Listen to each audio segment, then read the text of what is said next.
we're not going to do the taste today because we are using this cheesecake. We'll be serving it at our workshop, and we will have some footage of that though later on tonight.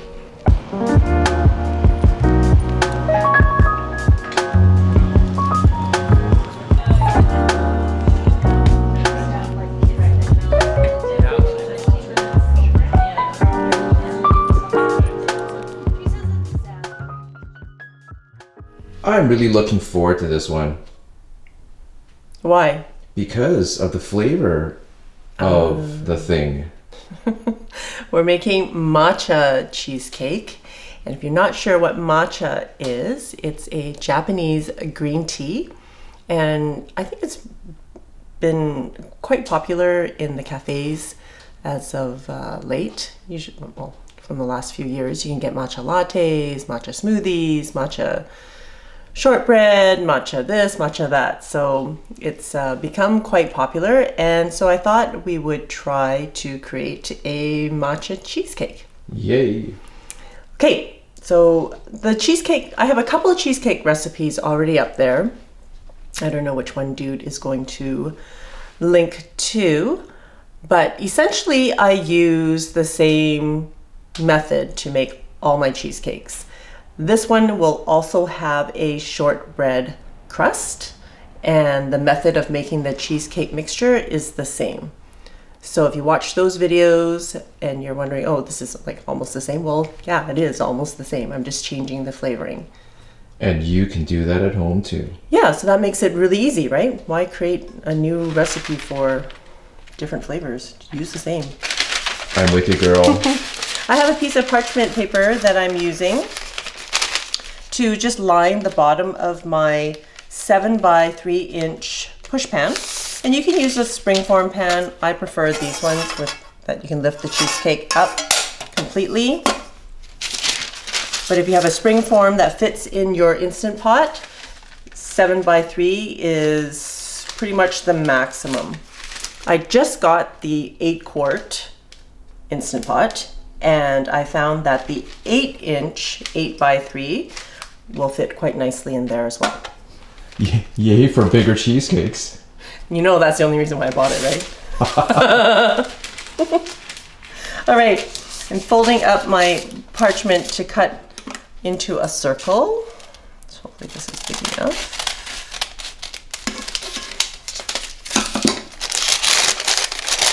There. The shortbread crust is super simple. I only have 3 ingredients. Half a cup of butter at room temperature that I am going to cream with a 1/4 cup of sugar. My sugar is a little bit on the yellow side because I use the organic granulated sugar, but you can just use regular granulated sugar. And we're going to cream that. Lock it into place. Ready? Go.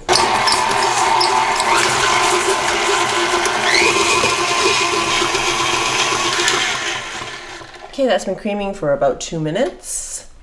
I'm going to just scrape down the sides, even though this, what is this thing called again? Flex edge beater or something like that. I think it's great, this flex edge beater, but I'm still going to scrape down everything because I need to add my flour.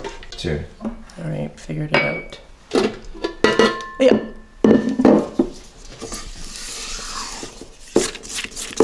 Yeah, so even though the flex, what is it called? Flex edge? The flex edge beater does help in terms of scraping stuff down.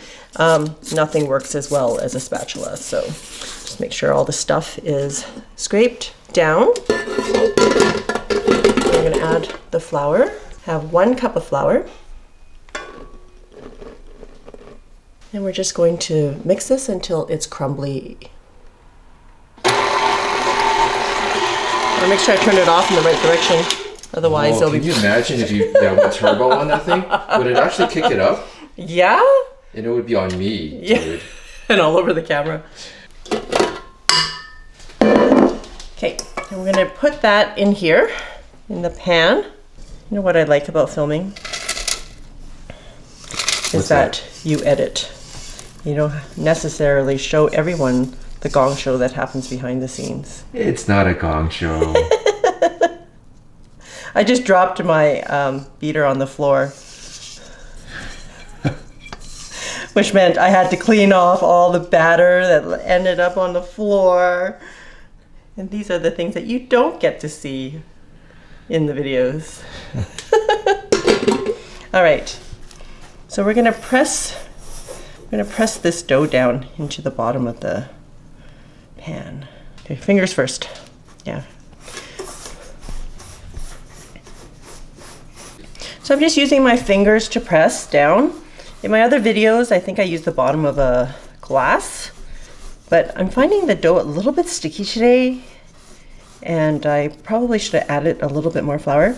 You know, usually when you bake, the moisture in the air affects your baking. So even if it says a cup of flour, depending if it's raining today, maybe it's adding more moisture in the air and it's causing it to be more wet than usual.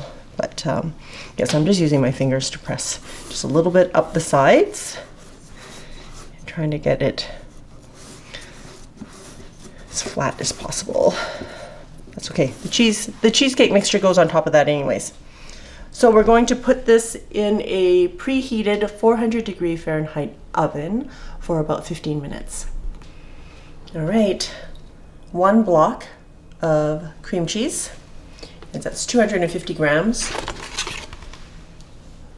And we're going to beat that until it's smooth. The cream cheese is also at room temperature. All right, then we're gonna add half a cup of granulated sugar in a steady stream.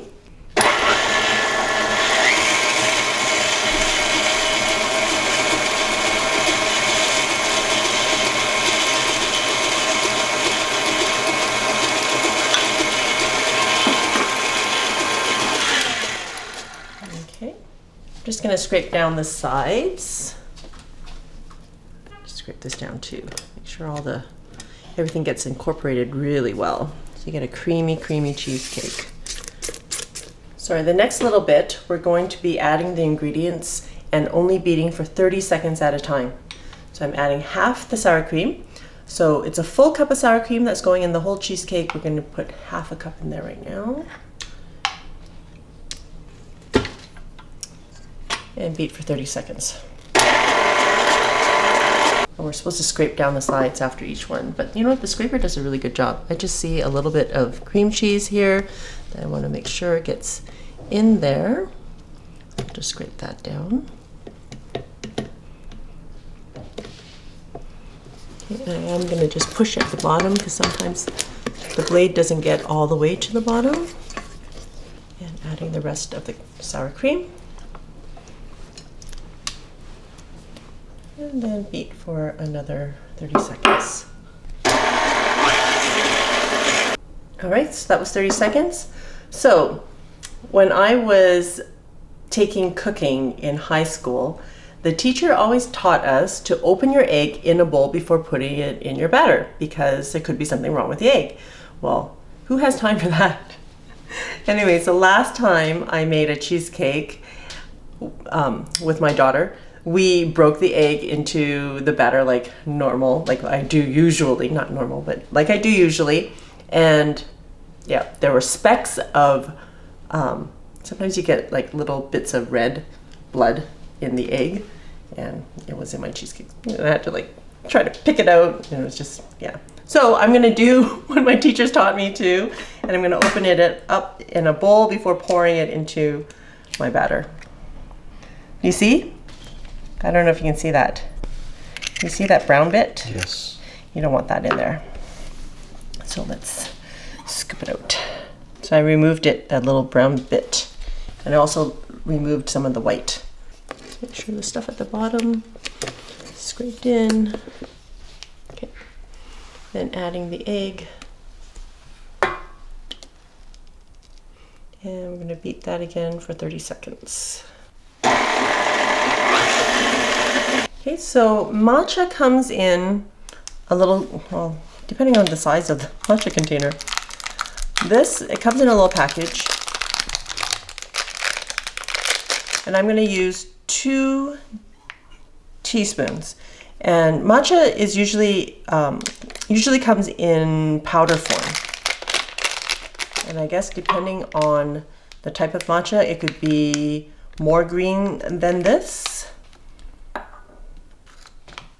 So the last time I made the matcha cheesecake, I put the powder directly into the batter, and it wasn't great because it clumped up into little pockets of powder within the cheesecake. So then I pushed it through a sieve to like make sure that there were no lumps in my cheesecake, which was an added step. So today what I'm going to try to do is to add water to the matcha and try to make it smooth before adding it to my cheesecake. So I'm only adding about a tablespoon of hot water.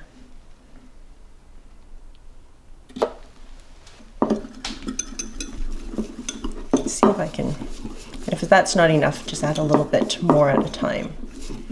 Okay, that obviously is clumping on me. So we want it into a little paste. And this is how you would make matcha to drink as well. You make it, you have to dissolve all the matcha first and then add it to your latte. Or then add more hot water. Add just a little bit more. And if it's still lumpy, I think what I'm going to do is just push it through the sieve again. We'll see. Where'd you come up with the idea for the sieve? Actually, Ella suggested it. Uh-huh. Brilliant little girl. All right, so that is looking pretty smooth. I think I'm confident in that. So I'm going to put that in my cheesecake along with a teaspoon of vanilla. So what I'm going to do, I'm just going to add the teaspoon into the matcha. That will help to loosen up the sides. I'm just going to make sure that this is all dissolved, the side. Okay, I'm pouring it in. I think this is a way better option than pushing all the cream cheese filling through a sieve. I'm trying to scrape up all the matcha because matcha is pretty expensive too. Okay, 30 seconds. The crust is done, so it's lightly brown around the edges. We're just going to pour the batter in.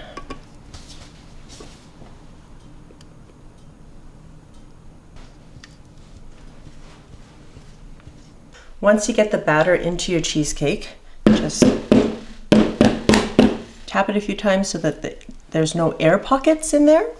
I also had waited for my shortbread to cool down to room temperature before adding the batter.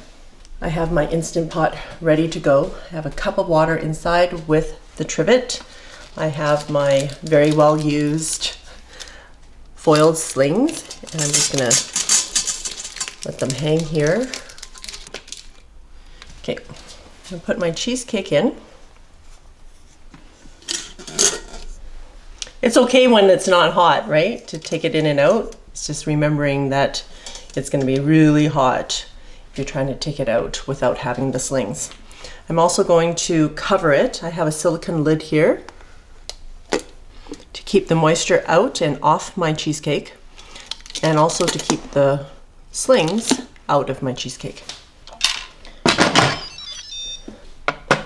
Making sure your sealing knob is on sealing. We're going to pressure cook it on high for 35 minutes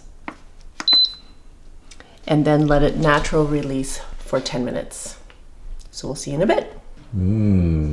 Actually, it looks really yummy. The last time I made this, I used only 1.5 teaspoons of matcha powder, and it was not as green as this. It was a lighter green. So just that half a teaspoon seems to make a difference. Dude took out the cheesecake because I was out, and he said that there's a little bit of water on the cheesecake, which is fine. You can use a paper towel and dab it off, or you can just let it evaporate because it's still hot and warm. So now we're going to let it cool down to room temperature, and then we're going to stick it in the fridge for a minimum of 3 to 4 hours. And you can even leave it overnight if you were to do that. That'd be fine. I don't even know what to say for an outro because there's no taste. This it's messing me I know. right up. If I don't get to taste it on camera tonight at the workshop, just wanted to let you know that I have had it with the raspberries, and it's a fantastic contrast with the matcha. And I'm looking forward to the stronger really matcha in this particular cheesecake. All right. If you like this video, please click the thumbs up, subscribe to my channel, come find me on Facebook and Instagram and Patreon. Till next time, be simple, ordinary, and joyful.